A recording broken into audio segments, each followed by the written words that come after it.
Thank you for joining us. My name is Luz Cabrales, as many of you already know me. But if you don't, I am the co founder of the Independent Film Creative Hub, as well as the founder of Scranton Films.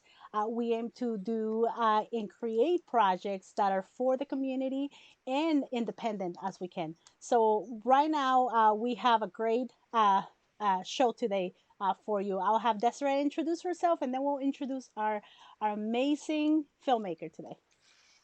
Hey everyone, I'm sure you guys have known me by now, but my name is Desiree Zielinski, and I'm also the co-founder of the Independent Film Creative Hub. And I also run the NEPA Film Society, which is a local filmmaking community here in Northeast Pennsylvania. And I'm also the organizer of the Mystery Box Film Challenge Sidebar, which is still happening. So you guys better get going on our Film Freeway page. Okay. Yes, yes. Make sure that if you're making films for the mystery box, if you have any questions, if you need any help, I mean, we're here for that. That's what we're trying to do, and we aim to create, content for you, and we also want you to create content. And we are on our social media platforms. Today, we are live on Facebook, and we also are live on NEPA Film Society for everyone that already has joined our groups. And we will also be announcing more content and invite all creators, around the area to connect so we can grow this community, as it should be. Bring film back to Scranton. Yeah, it's so true, Luce, and thanks for that. And for tonight's Scranton Talks, we have one of my dearest friends, Bridget LaMonica. Bridget is a local filmmaker. She's originally from here, from the Hamlin area, but she is working as a director of photography and a camera operator in the Atlanta, Georgia area. So she's coming from Atlanta, Georgia right now. Just a little bit of background with Bridget. Bridget is a cinematographer originally from Hamlin, Pennsylvania. She attended the East Stroudsburg University for media communication, and when her student loans simply weren't high enough, she went for her Master of Fine Arts in Film and Television at the Savannah College of Art and Design. Bridget is originally from Pennsylvania. She spent a couple years as a newspaper reporter after grad school, and then devoted herself into filmmaking full time and moved to Atlanta. And Bridget has operated cameras and Steadicam on a wide range of projects. Wow, that's quite an accomplishment. Thank you, and welcome. Welcome. Thank you. I feel Uh, welcome. so before we get started, we're going to show you Bridget's demo reel. That way you could get a feel of the stuff that she does, and then we'll come back and just have a chill conversation about film. All right? Okay, here we go.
Wow, that was amazing. That was really cool. Yeah, So, awesome. officially, here we are, Bridget LaMonica. Thank you so much for being here. I mean, we are really, really excited to be, talking to you and learning a little bit more about what you do.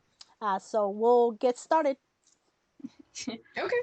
That was an awesome demo reel, Bridget. You've done so much amazing work, and I've had the pleasure of working alongside you on some film projects that were here locally.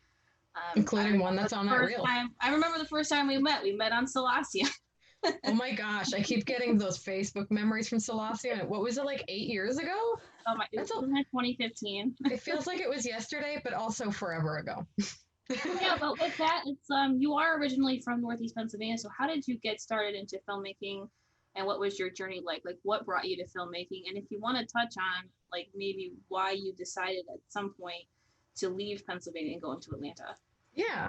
Well, I've always wanted to tell stories. I was always like writing stories as a kid and like acting things out and stuff. But I figured out pretty quickly that I was not an actor, was not a singer, any of that kind of stuff.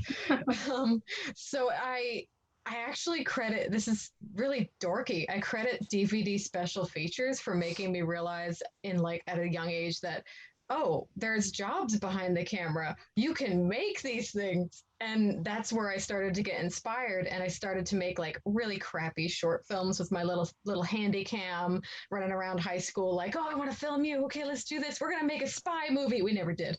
Um, and that's just kind of how it went. And I went to ESU with the plan of, I'm going to be a filmmaker. Didn't quite know what that meant yet. So did my undergrad, started working on some indie stuff around Scranton. There was a couple of features that came into the area. There was one called the Paragon Cortex. A lot of us in the area had worked on it in some capacity. I decided to go to grad school and specialize more and get more debt. And at That's that all point, right. I was narrowing my focus more and more, camera department specifically, and knew what I wanted to do. And did you want me to get into the reason that I had moved away from the area? If you want to. Yeah, I mean it's fine. It's a good thing to talk about. I'm still very, very proud of the area that I came from, and I still visit. My dad's still currently up there. I still have some friends up in the area. But I kind of figured out quickly that if I wanted to do this full time, there just wasn't enough going on. Right. Desiree and I had a mutual friend in Scranton who had her own production company, but like there can only be so many fish in that pond. I worked on everything I could within a 100-mile radius, and then I said, wow, this mileage stinks, let me go somewhere else. Right. And Atlanta was really booming at the time, and I liked the climate, I liked the attitude of the people, and it was getting bigger and bigger, and it just seemed like the right move for me. No, and that's really exciting, just to hear that, because yes, we have to know what we lack, where we are, in order to maybe go somewhere and make it better. And you Mhm. never know when you're gonna come back and bring those skills back to the area, Oh right? yeah. But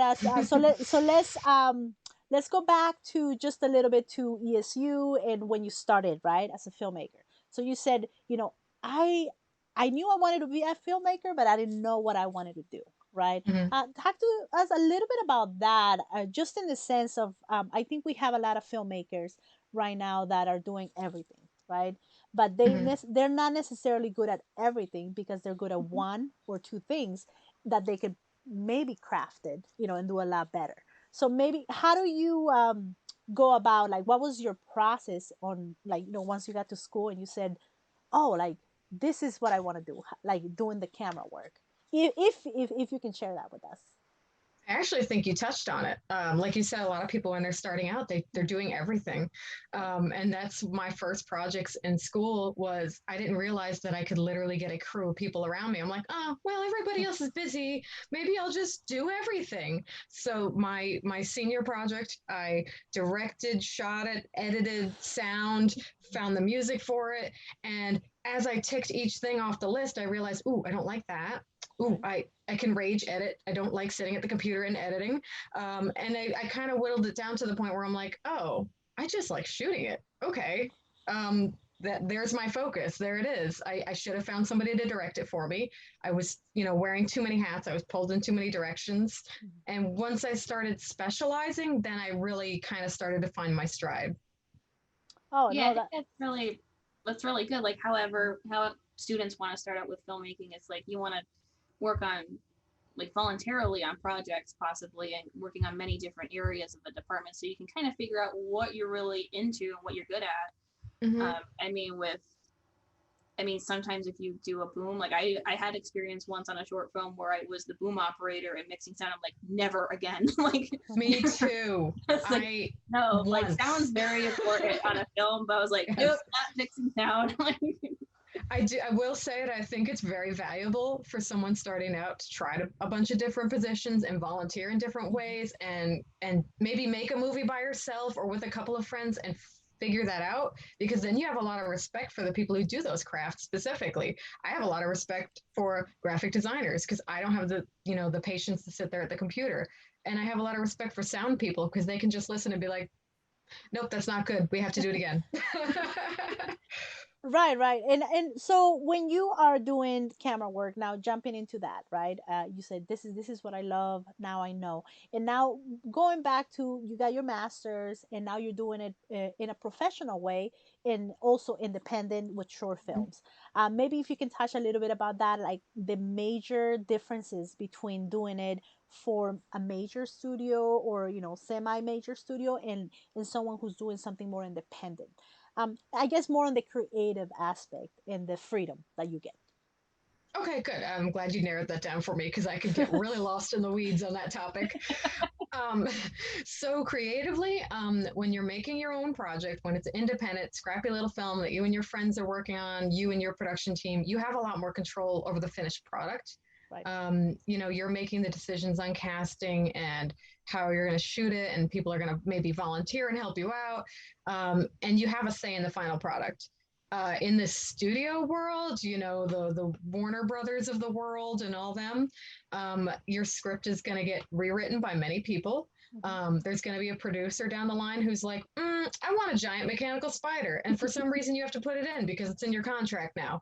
So you lose a little bit of that, but you've got more eyes on your work. So you're getting paid more. There's some, there's some pluses and minuses on both. Like in the independent world, there's a lot more heart and soul because that's your baby. You guys have put it together yourselves, right. but you got no money. So you got to find a way to do it. In the other sense, you might have some more money, but what are you sacrificing for that? And there's plenty of examples I could give, but like I said, I can get lost in the weeds on this topic. No, no, no, and that's okay because it is important. It is important just to know because I think you know, and everybody's in a different phase of their Mm-hmm. career, or maybe they haven't even started, their career, and they're thinking of maybe moving out, maybe going to New York, California, Mm-hmm. Atlanta, and trying it out.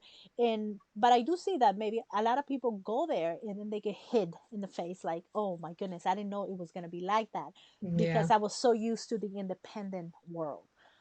So it's just really good how you can touch on that and know and get someone that's been, that's in the industry doing that for it. I know Desiree wanted to talk to you a little bit more about like your experience in Atlanta, and maybe you can tell us more about that.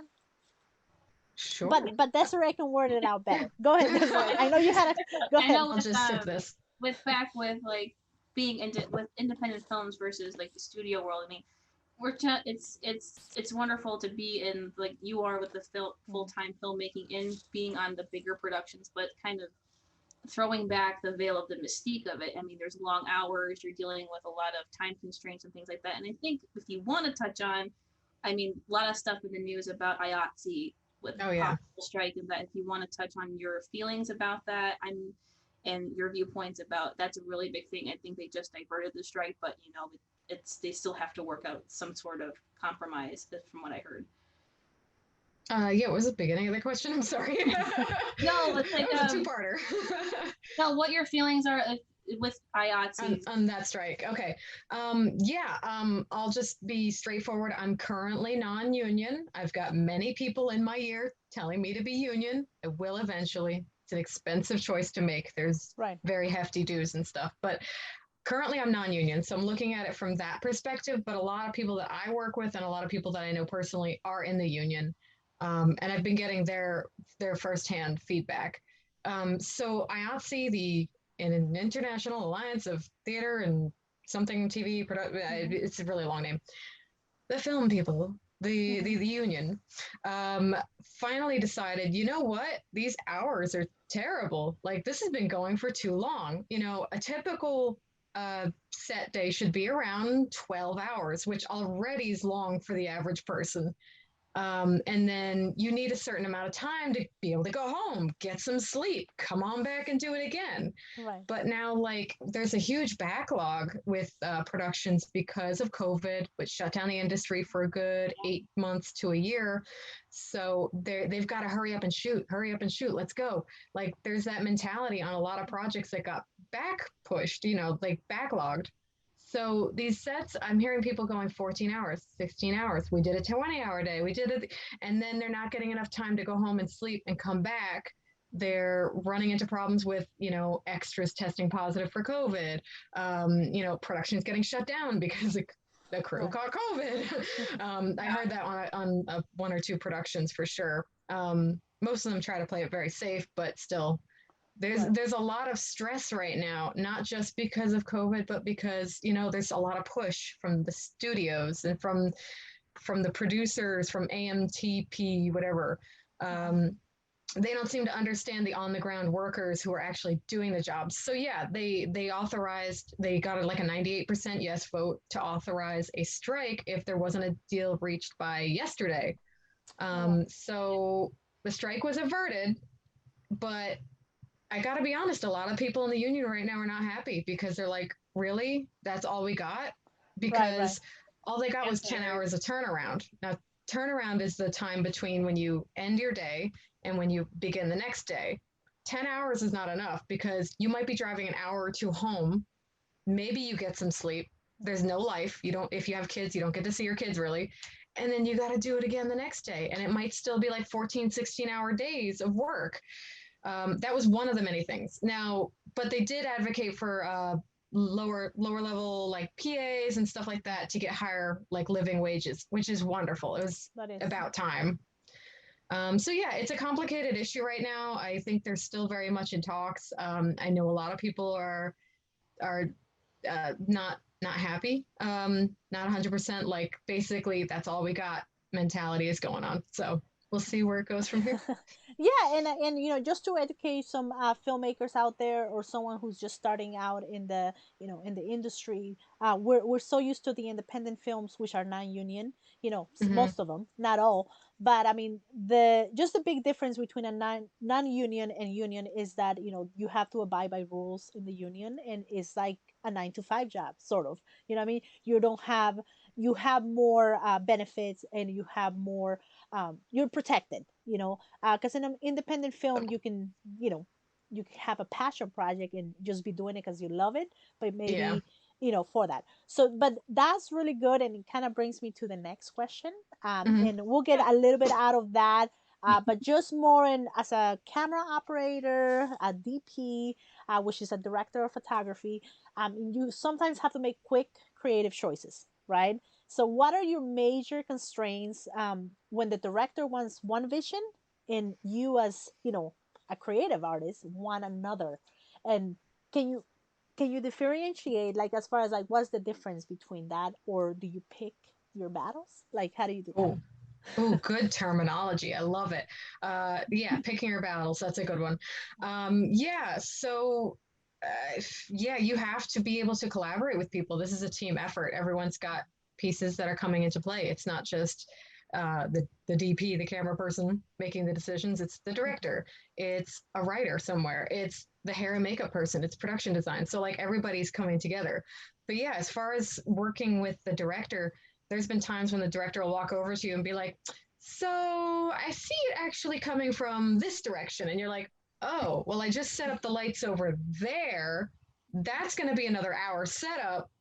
Right. As you can see, we have all this set up already, but okay. Um, Depending on how much clout the director has, Right. depends on how much you can argue. And I don't mean argue in effect of being like mean. Mm-hmm. You always try to be like very diplomatic. Um, Still be you, professional. yeah, but like in my position, operating the cameras, being the director of photography, I have certain expertise that the director may not. They might not have some practical knowledge where, I'll explain, well, the sun is coming up over there. That's not going to work. That's going to blow out your shot. That's going to, you wanted it like this. It has to be like this. I often bring up practical concerns like that. Sometimes there's safety concerns, and I'll, Sure. have to put the brakes on because of that. But yeah, you just have to work together. Even just this past weekend, I was shooting a Mm-hmm. short film. And there was a couple times when the director or somebody else would be like, so we're going to be shooting in a different house than the one you originally saw. Everything is a completely different layout. The room is now this small. So I had to go into the location, walk through it with my gaffer, who is the chief lighting technician, and we just hashed it out like, okay, well, I originally saw it coming from that direction. Now I've got to flip the screen. Okay, we're going to go over here instead. How can we shoot this? We've got mirrors. Let's not see that. We don't want to see random reflections. So we have to do some problem solving. And being able to do that on the fly is a very valuable piece of experience. And you build that through experience. You don't just have it like you know it from Right. trial and error on many, many short films that may have been really ugly. Right, right. And you don't necessarily always have to like the short film that you're working on, I'm assuming. But, sometimes it's work and sometimes you have more of the creative, right? Yeah, I mean, I'll be honest. When it comes to projects that I DP, I am very, very picky. I've gotten to a point, at least in the past couple of years, where I'm like, okay, well, if my name's on it, and I'm putting it on my reel, I'm going to be proud of it. I'm going to be able to explain Right. what this movie is, what we're doing here. I have said no to a number of scripts in the past year or two. Um, so when someone reaches out to me and be like, "Oh, I want you to DP my short," even if they say they have a budget or whatever, I say first thing I have to see the script, and I will Right. approve it or not approve it. And there's been times when I've said, "Hey, this isn't right for me at this point. If you decide to make a second draft and address my issues, cool. We'll discuss then." And usually they ghost me at that point because they're very fragile. Right, right. Or maybe they, I'm sure you get some that say, "Oh, maybe I didn't see that point of view." Yeah, Let's honestly, work together. I've had some people who are very receptive to that and like, oh Mhm. my gosh, thank you for being honest. Like, can we collaborate together on this? And then I think we'd make a better project as a whole because, Mhm. I can give them my experience. They can come back and we can find a happy medium. But yeah, as DP, I want to be proud of what I'm shooting. As cam op, like when I'm just operating the camera, I'm not making more of the creative decisions. Mhm. I'm less picky, but there's still certain things I won't shoot, which we don't need to name. No, and that's Yeah, but okay because you want to maybe briefly, for those who may not understand the difference between a camera operator and a director of photography, because they're kind of in the same department, Mhm. but some people may be kind of fuzzy on the differentiation. Yeah, good pointing that out. Yeah, they're both in the camera department. The director of photography is essentially the boss. That's the person who's making the creative decisions, is working hand in hand with the director, hand in hand with the gaffer, who's the lighting technician, and they're creating the look of the film together. The DP then goes down to camera operator, who is just literally the person operating the camera. They may have some creative input, they might have some ideas and bounce with the DP, but the DP is essentially the boss. They have the final say on everything. And I think that's the main difference. That and the paycheck. in the paycheck. Yes, that's definitely the The key, paycheck. right? I mean, no, and I think you touched on a lot of good subjects. I mean, just for anyone, even someone with a lot of experience that may be watching this, maybe want to collaborate. It's so a group effort, right? And if the Yeah. light is not right, your shot may not be, good. So you do have Mm-hmm. to work together, and even sometimes when you have to see somebody else's vision, because at the end of the day, that also matters, right? For Mm-hmm. it. So I know, and I mean, this is great. Let me see. I know, Desiree, we were checking for questions because we have a couple. That way Yeah, we you don't. have one. Um, you have one, and then I have another one on my side. So go right ahead. So this question, Bridget, is there a difference culturally and artistically between the Northeast versus the South when it comes to filmmaking? I think they're kind of like, Hmm. is there a difference between like filmmaking in Atlanta versus Scranton, Right. Pennsylvania? You can talk to Um. like your Yeah. experience that, or if you want to touch on projects you've worked on there. Yeah, I mean, I can give you a little bit on that. Yeah, I mean, coming from the north, moving to the south, there's always a little bit of a, oh, okay, you guys say that instead of this, or I might mention pierogies, and somebody will be like, what is that? I'm like, I'll try to explain. Um, but yeah, as far as like the filmmaking in general, I mean, like coming from indie film in Scranton, going here to more like higher budget things. Yeah, there's a difference, but like on the content level, on the crew level, Mhm. you see a lot more diversity down here just because I'm I'm close to a big city. Right. We have a lot more diverse people. It's the South, so there's a lot more diverse stories being told here, Right. and diverse crews, which is wonderful. I love working with all different people and getting all these different viewpoints together. That's been a wonderful thing. Um, I don't know what else. What else could I touch on there? Um, I don't know. It's hard to compare like indie film to like the bigger productions. I But feel is like it at its heart, indie film is basically the same across the board. right? There is a difference between New York productions and Atlanta productions because we've had a couple New York crews come down here. I've worked with New York crews up in Scranton and up in Wayne County, and there's a you feel a difference. There's but it's very hard to put into words. No, and Yeah. but the cultural diversity, that's major, because that really does put in what style of films, commercials, or anything that will be made, as well. So definitely the variety on that. And it kind of brings me to, I have just two more questions. So but this one right here is going to be like, what was your biggest obstacle, or what has been your biggest obstacle that you had to overcome while being a DP? Maybe Mm. it could even be technical. I mean, maybe learning a specific camera, or like you said, sometimes you have to really be, on the fly, think creatively. But maybe just something else. Well, I'll give you from two different angles. Okay. I'll give you from just finding jobs to doing the job. So, starting with just finding jobs, like, Mm-hmm. I mean, I moved here with lots of schooling, a fair chunk of experience. But it took me several months of networking and really reaching out to people and like building a network before I started working on anything. Right. And even then, I was still doing a little bit of work for the newspaper back home. So I was supplementing my income, but like I wasn't like really on my feet for like a few months. You need to come, you need to, if you're going to move for this kind of industry, come with some savings. Be Right. ready to live on that for a bit. So like that's a big challenge, but like essentially anyone in my position is a freelancer. We're going from job to job. Your next job is not guaranteed. Currently, I'm working on a reality show, but once that's done, I don't know what I'm working on next. Something Right. will come up, but like it could be days between the next job. It could be weeks. It could be a Netflix binge marathon. You don't know. So Right. that's the not knowing when you're going to work next, especially when it gets to like the winter time, Christmas time, January, when it really grinds to a halt. That's hard. That's hard to deal with, but you learn to be very fiscally savvy. Um, Oh, yeah. and then the other thing was like we touched on it, being able to think on your feet, being able to like move fast, efficiently, safely, finding that speed at which you need to work and think in order to get the job done is very important because you see people get weeded out really fast if they don't do a job quickly, well, listen to instructions. So just getting into that mindset of okay, we're at work, we got to do the thing. Right. Right.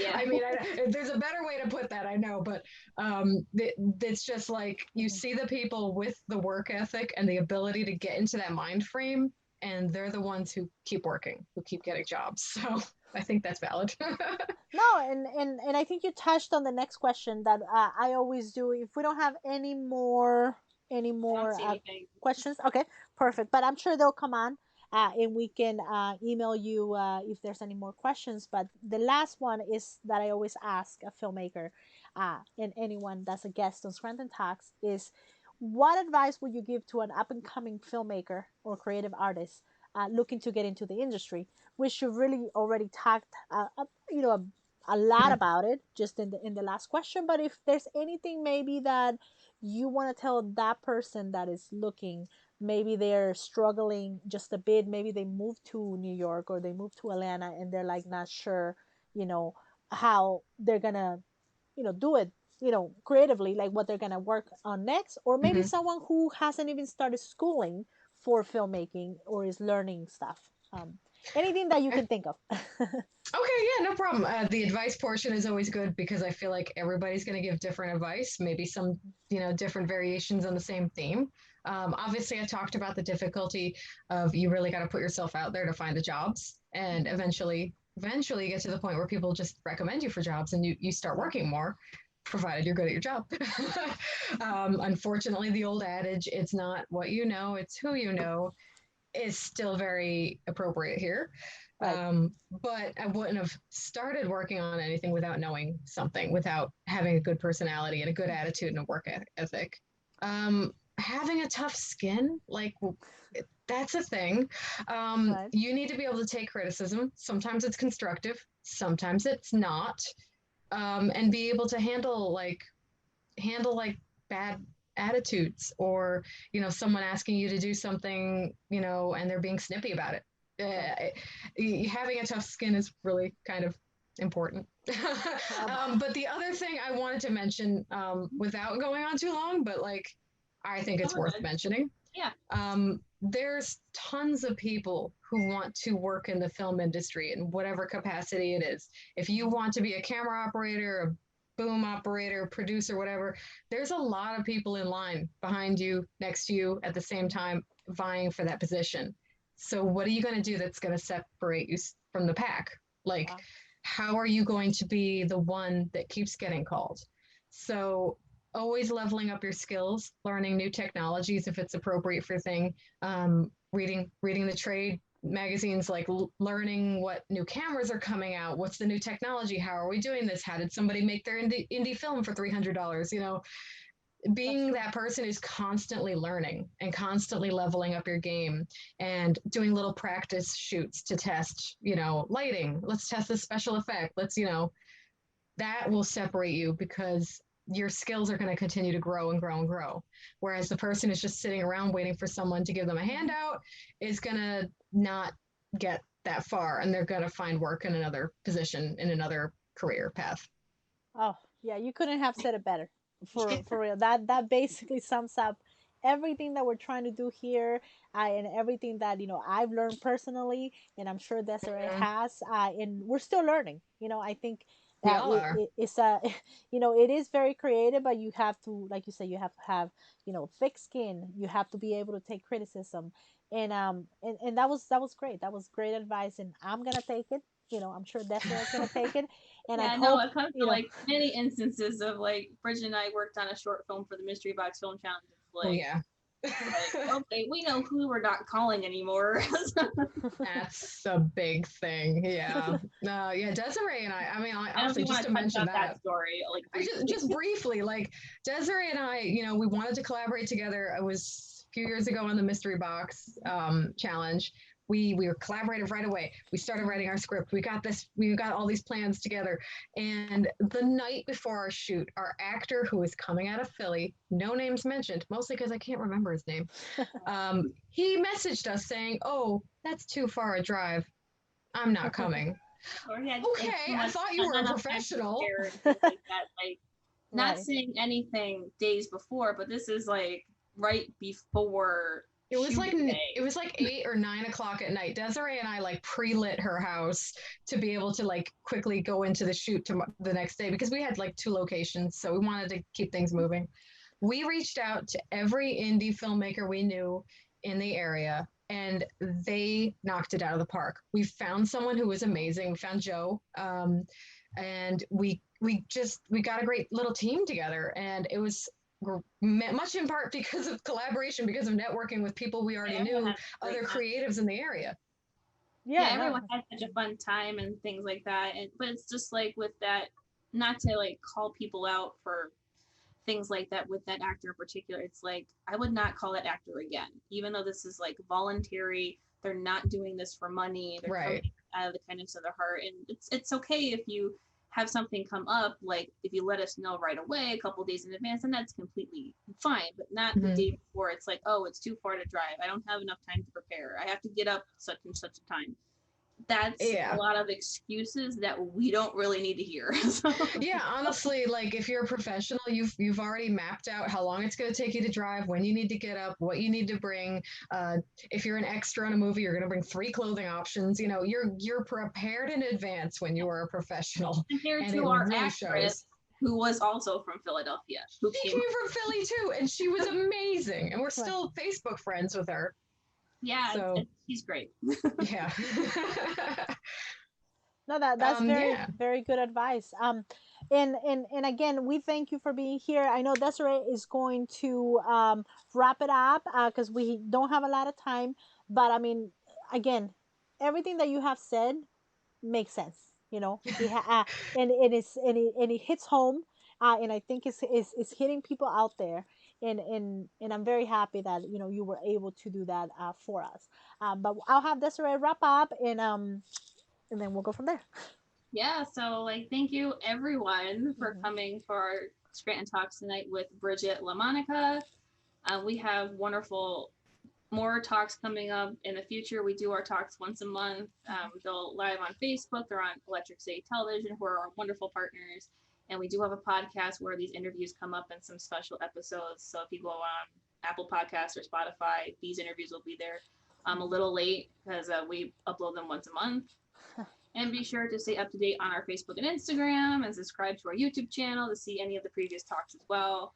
And the Independent Creative Hub is here for you and it's geared for you to help filmmakers reach their potential in becoming successful creative artists. Be sure to visit our website, artcreativehub.com, and join the directory. And it's completely free to sign up. There are people on there already that you can find if you need help with anything. Mhm. Yeah, and thank you again for joining us. I mean, and to all those filmmakers out there, if you're looking to share your story, just like Bridget, I mean, we want to hear from you. We want to make sure that your story gets told because you never know if you're going to change someone's life, right? And just by giving a little bit of advice, I Yeah, we'd think, love to have Bridget, you were amazing. And I think, a lot of people will benefit from this talk. So we are, we're so happy that you were able to join us tonight. you. Yeah. Thank you for having me, and I really appreciate everything you two have been doing. I see all your posts and things. You're really bolstering the creative community. I love it. We're Yes, going to make the bridge from Atlanta to Scranton so everyone comes back and forth. right. We have to hire Bridget for our Can I have dual for the next. citizenship? You can, you definitely can. But well, thank you again. I'm gonna leave everyone for with the graphic of Desiree's, Bridget's information. So if you want to see her website, see her demo reel, stay up to date on what she's doing, you'll be able to see that there. But again, thank you again, and everyone have a good night. Thanks, All right. everybody. All right. Thank you so much.